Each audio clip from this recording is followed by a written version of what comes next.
Chapter 5. The Induced Transition. Do not absorb negative information. The generation shift. People have always hankered after the good old days. With age, life somehow seems to get worse. People turn to reminiscing about their youth and times when the colors were richer, first impressions more vivid, dreams attainable, the music was better, the climate more favorable, people were more approachable, and meat was more tender, to say nothing of their health. Life was full of hope, pleasure, and joy. Once a certain number of years have passed, people begin to sense that events do not make them as happy as they did before. Picnics, parties, concerts, films, celebrations, dates, warm seawater. From an objective point of view, all these things are still pretty much the same quality as they were before. Parties are still fun, films are still interesting, and seawater still feels warm. Nonetheless, life is not the same as it used to be. The colors have faded, our responses have dulled, and enthusiasm has waned. Why is it that everything is so much more wonderful when we are younger? Can it really be that our perception of things loses its sharpness as we grow older? We do not lose the ability to laugh, cry, perceive, taste, distinguish truth from deceit, or differentiate between good and bad just because we are a little older. So, could the world gradually be going downhill? No, the world is not deteriorating. Things only seem to be getting worse to certain people. What actually happens is that a person shifts to a negative lifeline that runs in parallel with former lifelines where everything is just as fine now as it was before the individual left them behind. By expressing dissatisfaction, a person attunes themselves to lifelines that draw them in and where things genuinely are worse than before. According to the principle of transurfing, the alternative space has everything for everybody. In one sector, the colors of life have become gray, while in another, life remains as bright and cheery as it always was. A person who emanates negative thought energy ends up drawn into a sector with a different type of scenery, but the world remains the same for everyone else. This is true not only in extreme cases in which someone has become an invalid, lost their home, their loved ones, or become an alcoholic and ruined their life. In most cases, during the course of their life, a person regularly slides onto lifelines where the colors of the scenery are duller than they were on the previous lifeline. When this happens, a person begins to reminisce about how vivid and fresh everything was years ago. When a child is born, they accept the world the way it is. A child is unaware of the fact that life could change, becoming better or worse. Young people have not yet been spoiled, and so they are less picky. They are still busy with the task of discovering the world for themselves and enjoying life because they have more hope than cause for complaint. They think that life is pretty much okay and expect it to get even better. With time, they experience misfortune and failure and begin to understand that not all dreams come true, that some people are better off, and that they have to fight for their place in the sun. As time goes by, they can end up with more cause for complaint than hope. Discontentment and whining become a moving force that pushes a person onto unsuccessful lifelines. Expressed in transurfing terms, this type of person radiates negative energy, which transfers them onto lifelines that correspond to the negative parameters of their own thought energy. Life is less satisfactory the worse you think it to be. Children rarely contemplate whether their childhood is good or not. As children, we take everything for granted. We have only just begun discovering the world and have not yet acquired the habit of criticism. The greatest insult we experience as children is not being bought a much-wanted toy by a relative. It is only as we get a little older that we start to resent the world around us for fulfilling us less and less. The more we complain, the worse things are as a result. Everyone who has survived their youth and reached a mature age will say that a lot of things were better when they were younger. That is the paradox. You come up against circumstances that disappoint you, and so you express your dissatisfaction, which then aggravates the situation even more. Your discontent comes back to you like a triple-force boomerang. Firstly, the excess potential created by your discontent turns balanced forces against you. Secondly, your discontent serves as a channel through which a pendulum can draw your energy. Thirdly, radiating negative energy, you shift onto lifelines of a corresponding vibration. The habit of reacting negatively is so deep-seated that human beings are beginning to lose their advantage over other creatures further down the food chain in their capacity for awareness. An oyster also reacts negatively to external irritants, But unlike the oyster, a human being is able to consciously and intentionally regulate their relationship with the external world. Nevertheless, most people do not use the benefit of awareness, instead responding aggressively to the slightest inconvenience. Aggression is mistakenly interpreted as strength, but in fact, a person who chooses to express themselves aggressively might as well, metaphorically speaking, be quivering helplessly in a pendulum's web. You might think that life is not as good as it used to be, but the younger generation happens to think that life is wonderful. Maybe they just don't know how great things were when you were their age. Having said that, when you were young, the older generation complained about life too and reminisced about their good old days. This pattern cannot simply be explained by the tendency of the human psyche to erase all negative memories, leaving just the positive ones. The criticism is aimed at the present moment, which is supposedly worse than what it used to be. If you accept the fact that life is getting worse with every passing year, then you would have to agree that the world should have simply fallen to pieces a long time ago. An uncountable number of generations have passed since the beginning of human history, and each one believes that life's colors have faded. Many an old man will tell you with absolute certainty how much better Coca-Cola used to be.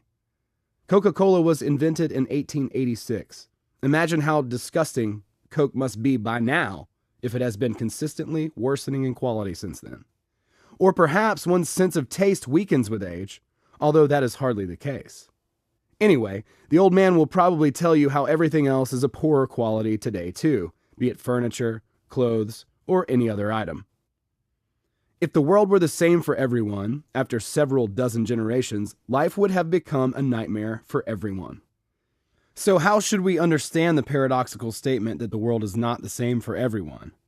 We all live in the same world comprised of the material realization of alternative lifelines, and yet every individual experiences a different possible alternative.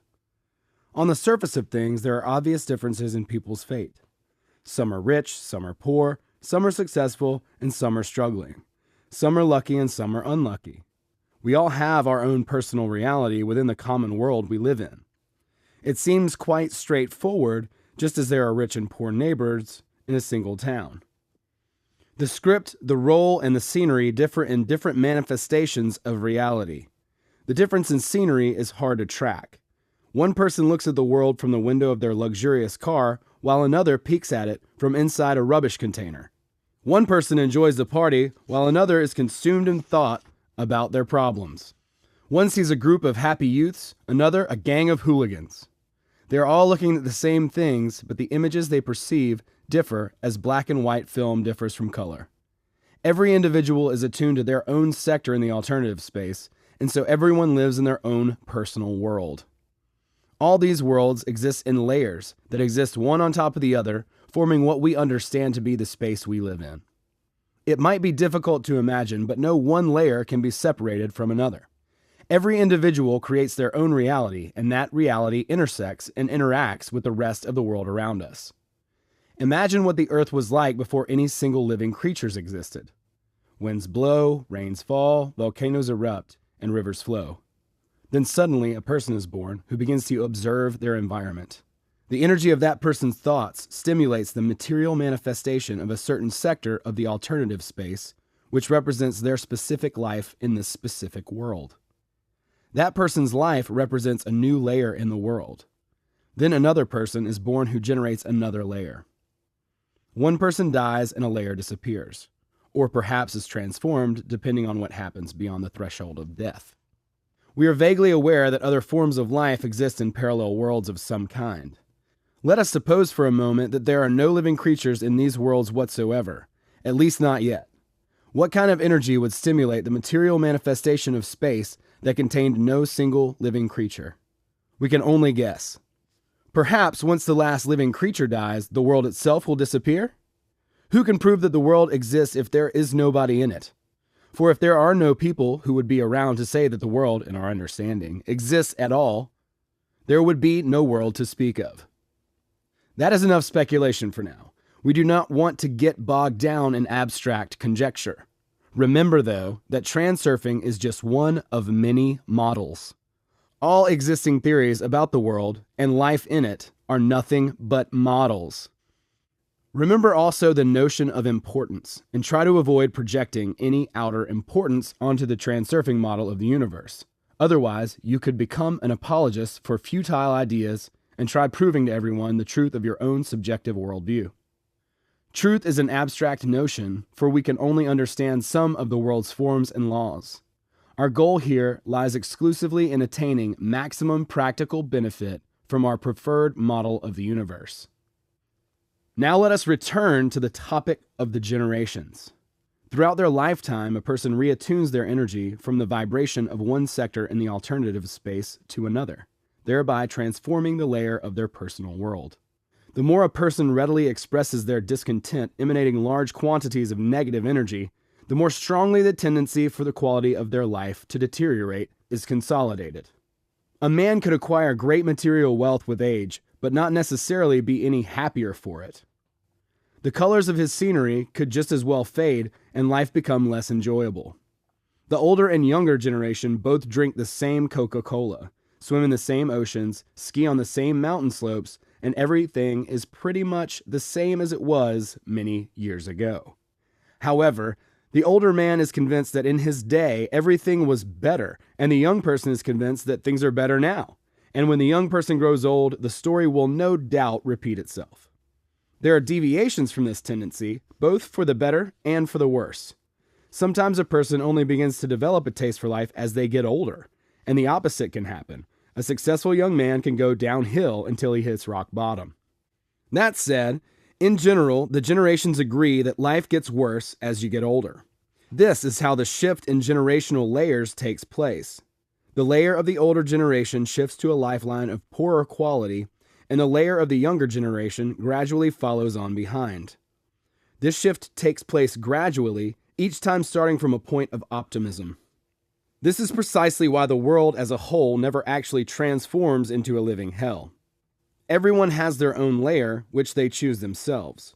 By now you will have a clear picture of how the choice can be made to one's personal detriment. In previous chapters, we have already talked about how to avoid creating a living hell in your own life. You may also wonder whether it is possible for a person to retrieve an earlier section of their world or return to a lifeline that was filled with color and hope like it was in childhood. The transurfing technique can help with this task, but before we look at that, it is first useful to understand how exactly a person can end up shifting from a lifeline full of success and hope to a lifeline where they would face the question, so how exactly did your life end up like this? The Pendulum Vortex. The human psyche works in such a way that it reacts most strongly to negative irritants, such as unwanted information, hostility, danger, or any other form of negative energy. Of course, positive influences can also stir strong emotions, but the intensity and force of emotions like fear and rage by far outweigh those of joy and happiness. The reason for this originates in ancient times when fear and rage were crucial to survival. What use is joy in a context like that? Joy is not as useful when it comes to defending yourself, avoiding danger, and foraging for food.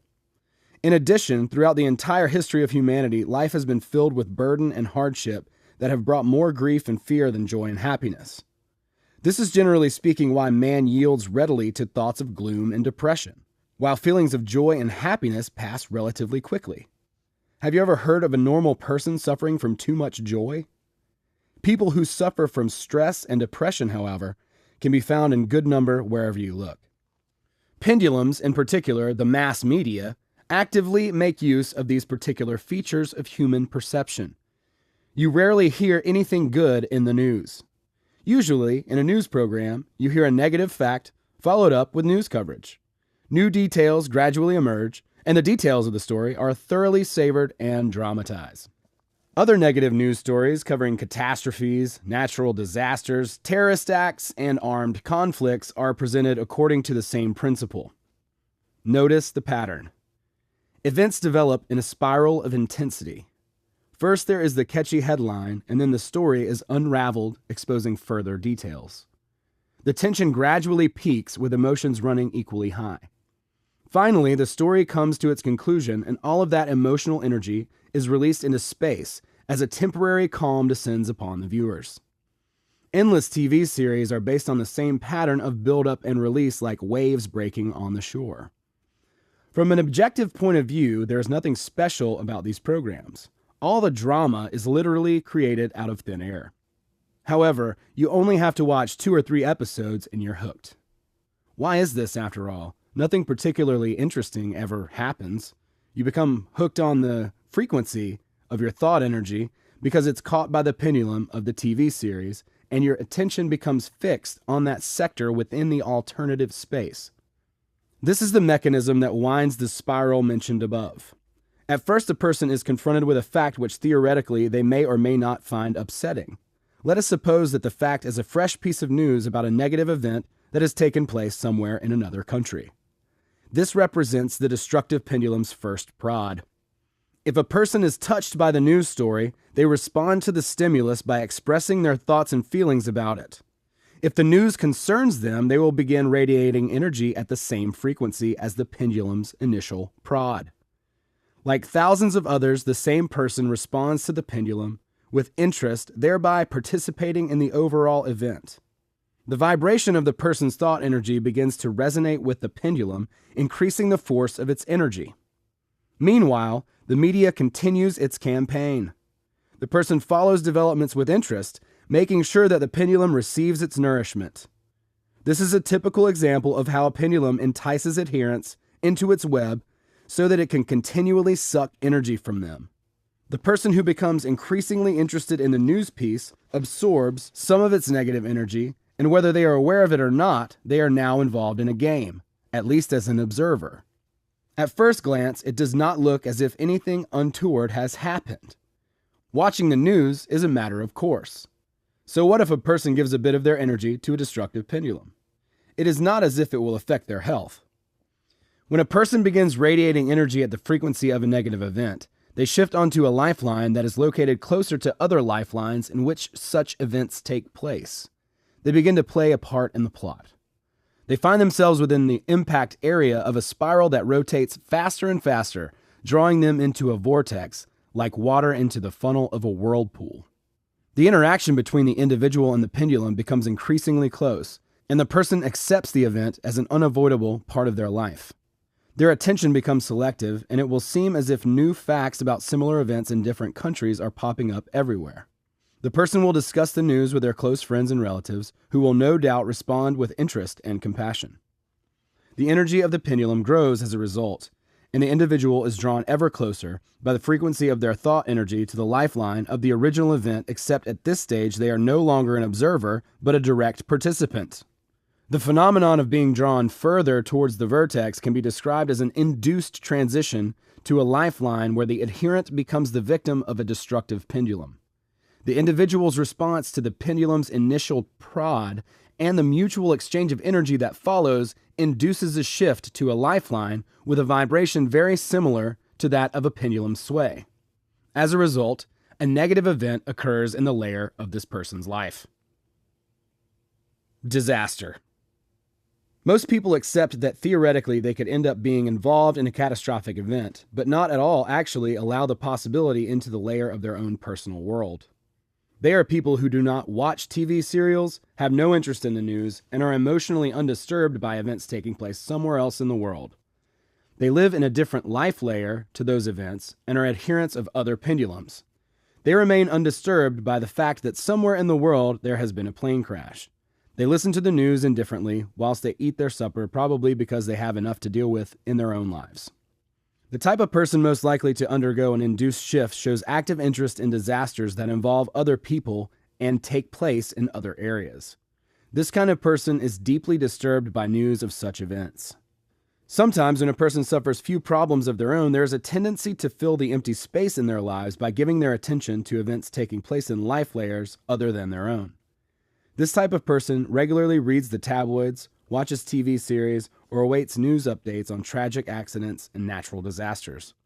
Tabloids and soap operas are the activities of small, harmless pendulums. Adherence to pendulums in this category does nothing more than make up for a deficit of information, emotion, and experience in a person's own life.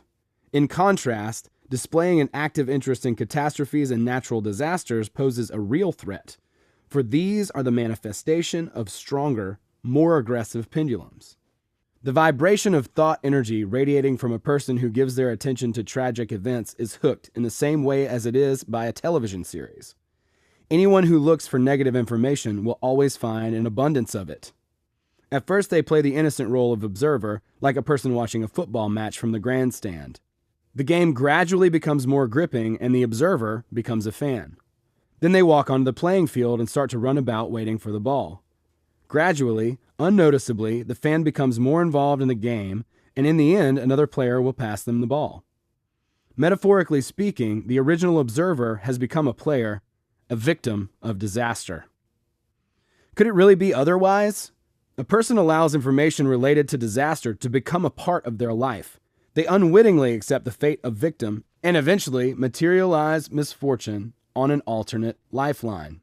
Of course, the person had no intention of becoming a victim, but that is unfortunately of no consequence, because once a person has agreed to join, the role they will play is chosen by the pendulum. Whereas, for many people, personal involvement in a disaster would signify the result of a fatal train of events. For our victim, it would represent the logical end to a line of behavior that increased the probability of their being in the wrong place at the wrong time. If you ignore the prod of a destructive pendulum, you will never end up involved in a catastrophic event, or at least the probability of it happening will be close to zero. You may object that thousands of people have lost their lives in tragic accidents and natural disasters. Surely not all these people were thinking about catastrophes simultaneously. The thing is that we do not live alone in the world. We are surrounded by other people who are actively working for destructive pendulums and radiating energy within the pendulum spectrum.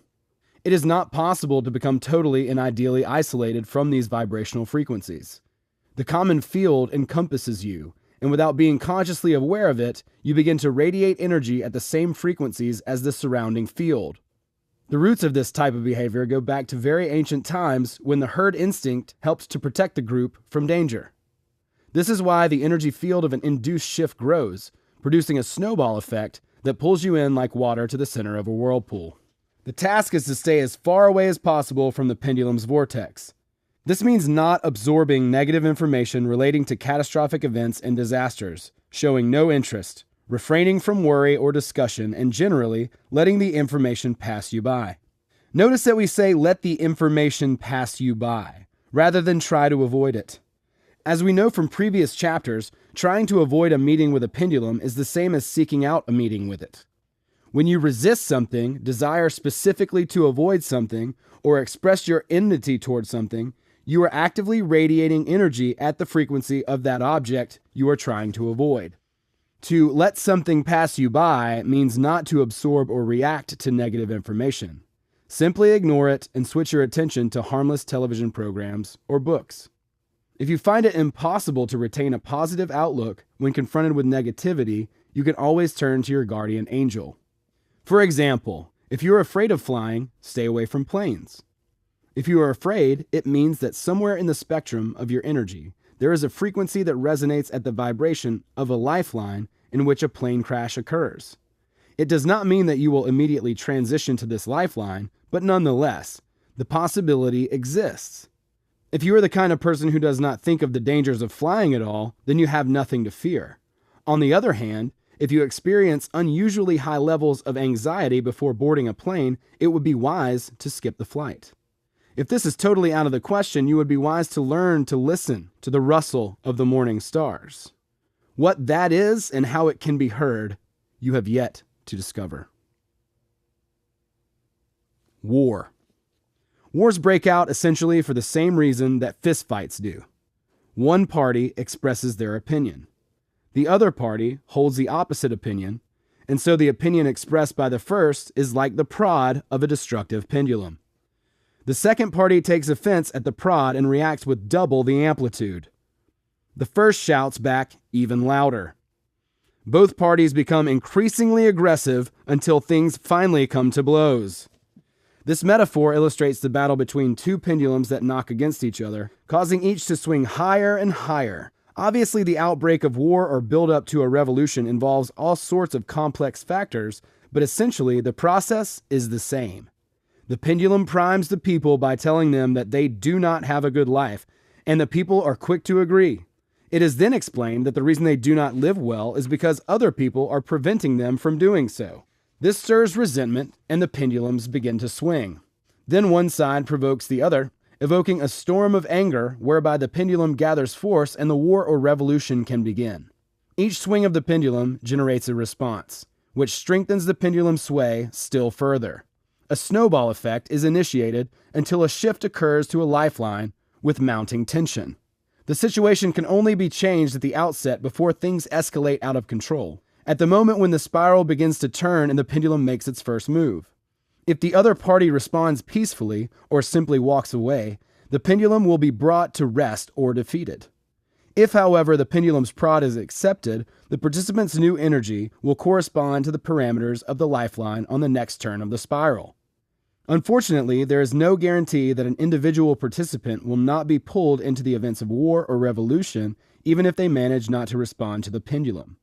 If you get pulled into a powerful whirlpool, however hard you try, it is almost impossible to free yourself from the current that pulls you toward the center.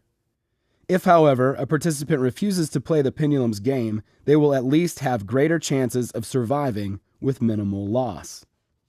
Here we should be clear about what it means not to tolerate war or revolution. You could hate war or be actively campaigning against it.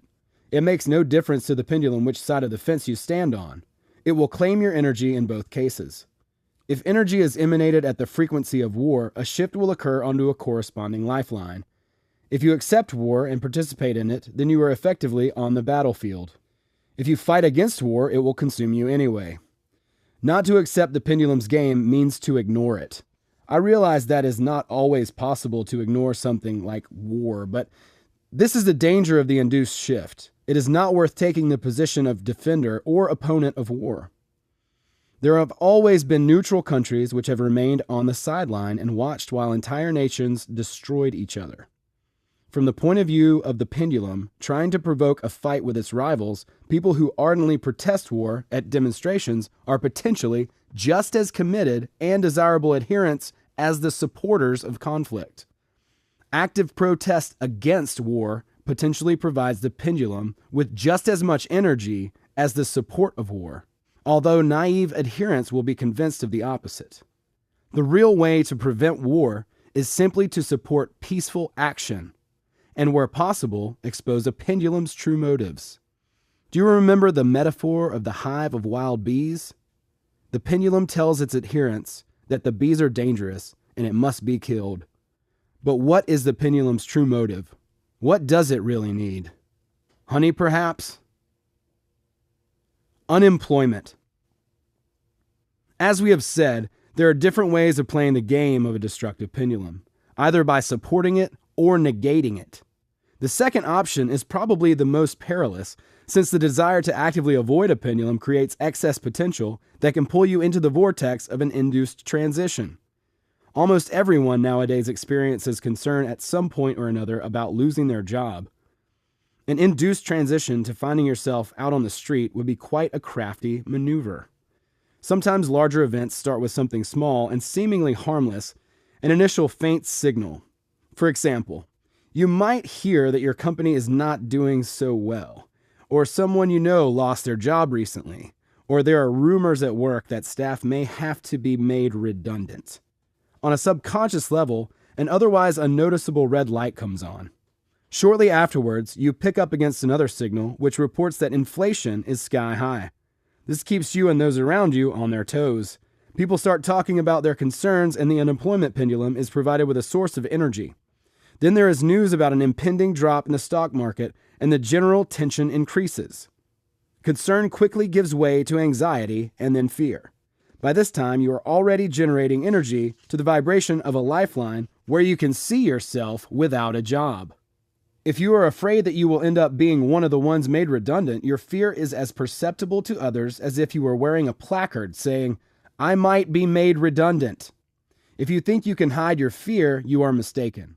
Body language and the slightest intonation in your voice say more than 1,000 words. Once you lose confidence in yourself, you become less efficient. Tasks that you found easy before seem difficult. A certain tension seeps into your communication with colleagues who are in the same position. You take your anxiety home with you, and instead of support, You find your family begin to complain and criticize. Stress levels rise and you are no longer an efficient employee. At this stage, you might as well be wearing a sign saying, "Waiting to be fired." The fear of being fired lies in a feeling of guilt, which either smolders away or burns brightly in your subconscious. They always fire the weakest employees first. If you allow yourself to consider that you might be weaker than your colleagues, you effectively write your own ticket. Let go of guilt. Give yourself the luxury of being you. If that does not work, start looking for another job because the excess potential of your emotional worries will be dissipated by taking action. Some people start looking for another job as soon as they have taken on a new position. Not because they intend to change jobs immediately, but because the idea of having a safety net makes them feel more confident. On the off chance that something unexpected does happen, they know they have an alternative avenue to follow. If you feel secure about the future, the action of balanced forces will not affect you. You are probably thinking that an epidemic can have no relevance to lifelines and that people get ill simply because they have become infected by some bacteria. This is correct, but only so far as a person allows themselves to become infected, and by this I do not mean that they were not wearing a protective health mask. That would not have saved them. I cannot prove my point with theoretical argument, just as I cannot prove anything I have said in this book. Just as you would not walk around with a mask on during a flu epidemic just to test whether the mask works or not. I'm not sharing what I know to be true. Whether it resonates with you or not, you can only know. So let us unravel the stages of disease. The cause of an illness is your voluntary agreement to play the game called epidemic. It all begins with rumors that somewhere an epidemic, the flu for example, is going around. Everyone knows that the flu is transmitted through the respiratory system, and so you, like everyone else, totally accept the possibility that you could come down with something. You immediately run the being off sick scenario through your mind. You imagine having a temperature, lying in bed, coughing and sneezing. From this moment on, you are playing the pendulum's game because your imagination is shaping your thought energy to the same frequency as the destructive pendulum. Your subconscious starts searching for confirmation on the outset of an epidemic, and your attention becomes selective. You seem suddenly to be surrounded by people sneezing. They were always there. It was just that you did not notice them before. From time to time, at work and at home, someone will raise the subject of the flu. Your suspicion that an epidemic is on its way is confirmed by more and more evidence. Even if you were not particularly looking for confirmation or the subject does not particularly worry you, somehow confirmation is given of its own accord. If from the very beginning of the game you have attuned yourself to the frequency of the destructive pendulum, your bond with it becomes stronger, regardless of whether your participation is conscious. If you are not against the idea of getting sick, or if you feel that you are for some reason bound to come down with something, you begin to become an active adherent. On the other hand, you decide that you cannot afford to be ill and keep telling yourself how totally healthy you are, but that does not work. Just thinking about the illness means that you are attuned to its frequency. How exactly you think about it, positively or negatively, is of no matter. Your efforts to convince yourself from the very beginning that you will not get ill enforce your acceptance of the likelihood that you will become ill. And because this is the case, no amount of self-indoctrination will keep you healthy. Words spoken aloud are simply warm air, and words spoken to oneself are nothing at all in comparison to the inaudible power of faith. Without faith, you will not protect yourself from the flu, even if you rush to get a flu vaccination. It makes no difference because whatever you do, you will be ill for as long as you need to be. The first symptoms provide you with a choice of whether you are going to come down with something serious or recover very quickly. You might make a weak attempt to resist, but finally you face the fact that you are going to be ill. With that, the final adjustment is made to your energy vibration and you shift to a lifeline where illness is prevalent. The induced shift actually starts from the very moment that you respond to the pendulum's prod. If you genuinely could not care about the epidemic, you will not be affected. If you are on holiday, have not communicated very much with anyone, have not seen the news, and know nothing about the epidemic, the pendulum will not affect you. It will simply disappear into thin air. Have you ever wondered why the doctors are not infected by their patients? Many boldly work without wearing a mask. It is not because they have had the jabs. You cannot have a vaccine for everything. The thing is that the doctors are also actively playing the game of the illness pendulum, but they are playing an entirely different role. By analogy, the next time you fly, notice the stewardesses on the plane. They whiz up and down the cabin like little angels, insistently advising passengers to fasten their seatbelts. And yet they are so mobile in the cabin, one suspects that if anything happened, they would simply hover in the air like hummingbirds. What about breastfed babies infected with AIDS? The fastidious reader will ask. Do they too radiate the energy of induced transition? In response, it should be said that, firstly, we are looking at the phenomenon of epidemic as a general tendency, and secondly, I am not suggesting that the concept of infection is a delusion, or that thought energy radiating at the frequency of illness is the sole cause of ill health. Transurfing is neither a dogma, nor does it claim to be the final authority on truth. No idea should be taken to be absolute truth. We can only take into account patterns and regularities. Truth is always somewhere close by, but where exactly, nobody can say. Panic. Panic generates the most intense and quickly induced transition. Panic very effectively highlights the distinctive features of an induced transition. Firstly, the spiral coils very strongly when a person panics because any signal of real danger always has a convincing sound to it. It is so easy then to be immediately drawn into the game of a destructive pendulum. The increase in the pendulum sway also gathers speed very quickly for the same reason. Secondly, when a person panics, they almost completely lose their self-control, simultaneously becoming a sensitive receiver and active transmitter for the pendulum sway. Finally, the pendulum itself can use panic as an ideal way of materializing itself in the crowd. Unfortunately, all these factors make it very difficult to defeat the pendulum or bring it to rest, because in a moment of panic, considering how to overcome the problem of a pendulum is the last thing on your mind. However, if you can somehow keep your head, you may succeed in saving yourself and others. For example, when a ship is sinking, a group of desperate passengers will clamor about in a small number of lifeboats, while other lifeboats nearby remain completely empty.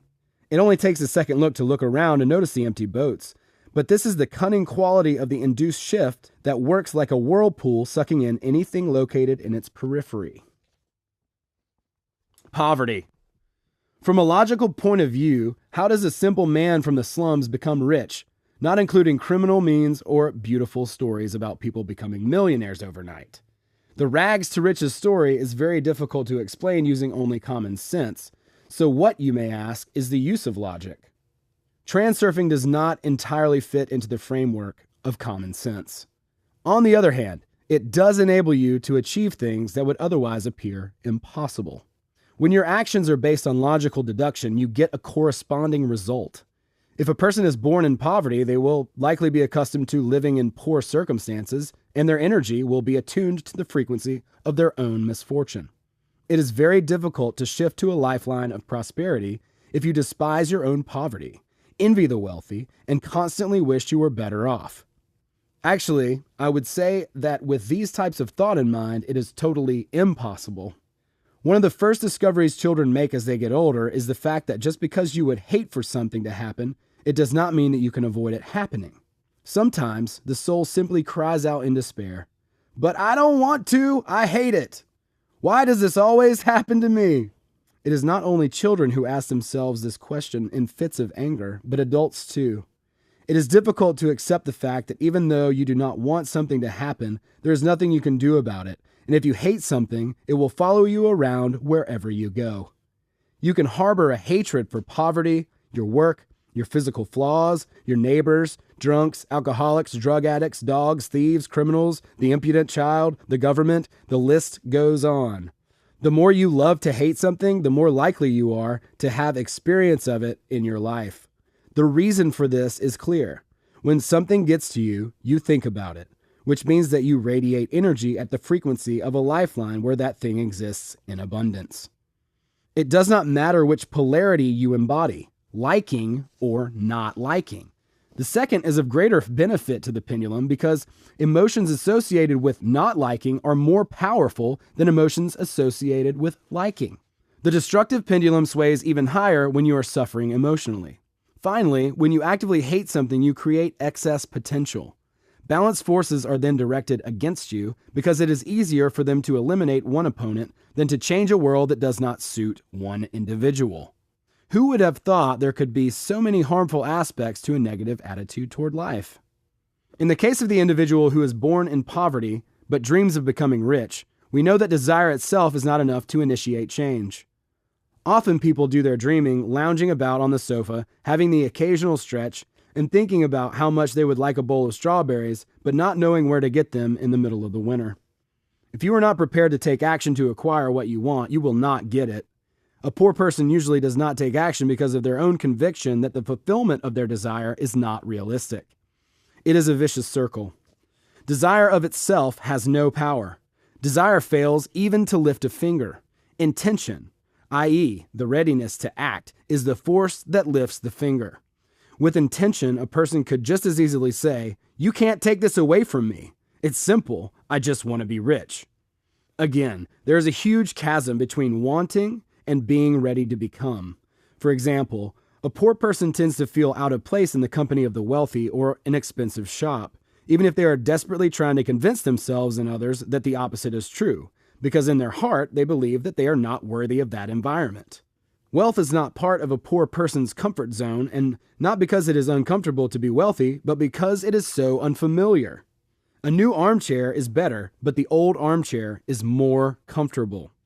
A poor person only sees the external side of wealth: luxurious houses, expensive cars, ornaments, clubs, etc. If you placed a poor person in this type of environment, they would feel uncomfortable, and if you were to give them a suitcase full of money, they would do all sorts of foolish things with it until they had spent it all. The frequency of energy a poor person transmits is sharply dissonant with that of a wealthy life. Until a person lets the attributes of wealth into their comfort zone, and until they learn how it feels to be the owner of expensive things, they will remain poor, even if they find buried treasure. Another obstacle on the path to wealth is envy. To envy someone means to be annoyed by someone else's success. There is nothing constructive about envy at all. In fact, it has a very strong destructive element. A person's psyche works in such a way that if they envy something that another has, they try to devalue it in every way possible. This is the logic of being green with envy. I envy what he has. I don't have it and probably never will have it.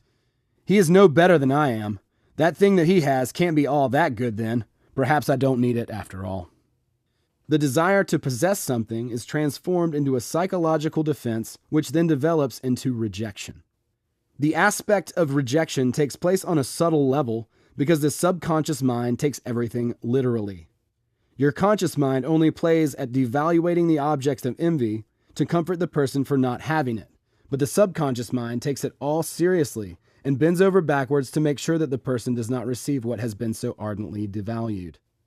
You can see what tenacious forces hold a person to their lifeline of poverty.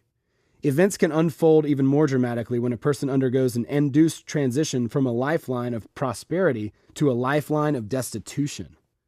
It does sometimes happen that a successful person suddenly loses everything and ends up on the street. The most insidious thing about an induced transition to poverty is that the spiral begins to unwind slowly and then picks up speed until there is no stopping it. The spiral starts with temporary financial difficulties. Anyone can experience temporary financial difficulties. They are an inevitable part of life, just like rain on the day you plan for a picnic. As long as you do not get angry about it, depressed, excessively anxious or resentful, being deprived of a potential source of energy, the pendulum will come to rest. The induced shift only occurs if you somehow take a grip of the spiral's tail. The spiral can only start turning if you react to the destructive pendulum. A person's initial response is often to be disappointed. This is quite a weak source of energy, so if the emotional response stops here, the pendulum will be stilled. Anger and resentment are stronger forms of emotional response, which might lift the pendulum's spirits enough for it to convey the information that someone else is to blame for the person's financial difficulties. Their response to this second prod might be making negative comments, taking action against those who are supposedly to blame. By this time, the pendulum will be quite revived and begin the second turn of the spiral. At this stage, the person may receive a reduced income payment, prices may rise, or some debt might suddenly be called in. At this stage, the person probably does not realize that a process has been set in motion. It could seem to be nothing more than the result of an unfortunate circumstance, whereas in actual fact, it is the result of a directed process, which has been induced by responding emotionally to the pendulum's prod. The frequency of that person's energy will continue to change from a vibration characteristic of a prosperous lifeline to a vibration characteristic of a new lifeline in which they suffer deprivation and annoyance. As a result, they shift to lifelines that correspond to a new set of financial circumstances. The situation is compounded, and bad news starts to come in from all sides. Prices rise and their company's performance level drops. They discuss the problem with close friends and relatives, and the conversations are usually of a destructive nature full of complaint, resentment, and aggression towards the guilty party. This can be particularly pronounced in companies where business is especially bad, and the working day begins with a statement that there's no money coming in, as solemnly as if it were a morning prayer. At this stage, the person is totally gripped by the spiral, and their energy attuned to the frequency of the destructive pendulum. Seeing that things are consistently getting worse, they become stressed and anxious. Despite its relatively insignificant magnitude, the pendulum can easily assimilate the energy of anxiety, and so it becomes all the more audacious. Because the adherent is so stressed, they inevitably generate excess potential, discontent, aggression, depression, apathy, resentment, and so on. As balanced forces connect with the pendulum, the situation snowballs out of control. The fear they begin to experience drives them to distraction, and things become frantic. It is as if someone has taken them by the hands, spun them around and around, only to let go abruptly, making them fly off to one side. The poor adherent falls to the ground where they lie in a state of shock. The finale is not a pretty picture, although it all started with just a few financial difficulties. Of course, it is not money that the pendulum needs so much as the negative energy a person generates when they realize that their money is literally going down the drain. By the time the spiral has unwound itself, the unfortunate individual has at best lost much of their wealth and at worst lost everything they had, at which point they are no longer of any interest to the pendulum, as long as there is nothing more that can be gained from them. The unfortunate adherent will either remain lying in shock on the unsuccessful lifeline or try with difficulty to pick themselves up from the floor. Such an induced transition can happen to a private individual as easily as to a large group of people. In the latter case, as you can imagine, the spiral is like a massive whirlpool from which it is impossible to escape. The only way to avoid an induced transition is to avoid gripping onto the tail of the spiral, thereby avoiding getting caught up in the pendulum's destructive game. It is not sufficient to know how the mechanism works. To remain free of the pendulum's power, you must maintain a constant awareness of it. You must not allow your inner guardian to doze off. Pull yourself up every time you realize that, out of habit, as if in a dream, you have accepted a pendulum's game, i.e., you have expressed discontentment, indignation, anxiety, or contributed to a destructive discussion, and so on. Remember, everything that causes you to express a negative reaction is a provocative prod from a destructive pendulum. The same thing happens when you are dreaming. Until you realize that what you are seeing is a dream, you are simply a pawn in someone else's game, and there is nothing to stop you from being tormented by nightmares. As soon as you wake up, shake off the delusion and realize the nature of the game, you are in control. When you do this, you will no longer be the victim of circumstances, while everyone around you continues to exist in a zombie-like state. Summary. Everyone creates the separate layer of their own world. The world of humanity consists of individual layers, placed one on top of the other. When a person emanates negative energy, they compromise the quality of their own life layer. Aggression is mistakenly taken to be a strength and dissatisfaction as a normal reaction. Reacting to negative events induces a shift to negative lifelines. An induced transition is accomplished by a negative event in a personal life layer. Do not allow negative information into your layer.